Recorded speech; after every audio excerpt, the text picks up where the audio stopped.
Baseball, hot dogs, apple pie, and Chevrolet. This 1970s Chevy commercial showcased a fundamental American tradition, baseball. I have personally attended several major league and minor league baseball games around the country, as well as participating in pickup games in my free time.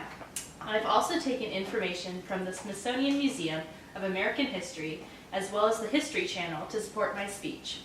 Throughout this presentation, I would like to show you how baseball has become inherently American and has transformed the nation by becoming a break from everyday life. We will be looking at a brief history of America's favorite pastime from its early beginnings to its transition during the Civil War and World Wars into what it has become in our modern day. While there are many different legends about the beginnings of baseball, the general consensus among historians is that it began in Hoboken, New Jersey, according to the staff at History.com. It began in September of 1845 with the New York Knickerbocker Baseball Club. Alexander Cartwright Joy, one of the founding members, actually set the rules for baseball, including the diamond-shaped infield, foul lines, and the three-strike rule that are still used today. In 1846, the New York Knickerbocker Baseball Club played the first official game against the New York Nine, a team of cricket players from New York. This picture here actually shows the first photographed game of baseball between the New York Knickerbockers and the Excelsiors, which happened in 1858. Although baseball wasn't popular in the New England area, it didn't begin to gain popularity across the nation until the Civil War.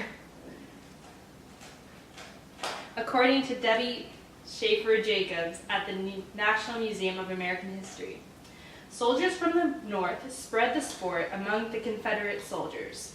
The slides show a game of baseball that was played between Union soldiers at the Salisbury Confederate Prison in 1865. After the war, soldiers brought the sport back to their various states and it became nationally known. During World War I and throughout the Depression era, baseball began to decline significantly because of the costs associated with the sport, according to Gerald Bazer and Stephen Culbertson at the National Archives. The period from 1900 to 1920 is actually known as the dead ball era because teams would have to use baseballs over and over again until they were misshapen and falling apart from use, according to Historic Baseball. In 1932, only 2 Major League Baseball teams were able to make a profit. The sport continued to drop in popularity as 500 team members left to join the military in 1942. The season was almost canceled because of lighting and travel expenses associated with the sport, according to Craig Mutter at the National Baseball Hall of Fame.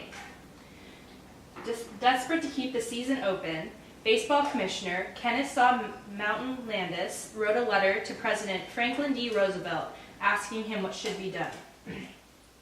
President Roosevelt wrote back in his famous green light letter saying, "I honestly feel that it would be best for the country to keep baseball going.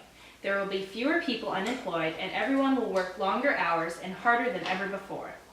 And this means that they ought to have a chance for recreation and for taking their mind off their work even more than before." As you can see from this slide, the president was an avid baseball fan, attending 8 opening season games in Washington, D.C. And in this one in 1934, he got to throw out the first pitch. Since then, baseball was established as the national sport and has grown into the sport that we all know and love today. There are 30 Major League Baseball teams around the country and in Canada, and there are 256 minor league baseball teams across the world, according to the Major and Minor League Baseball websites. This slide shows all the logos for the Major League Baseball teams we have here in the United States. In conclusion, I hope you all can see how baseball has become ingrained into the very fabric of American life since its beginning, transforming the nation by becoming an escape from everyday life from its beginning through the war years and the Great Depression and into the 21st century. So the next time you're enjoying a game of baseball, I hope you are left with a deeper appreciation for the sport and the crucial role it played in shaping our nation. Thank you.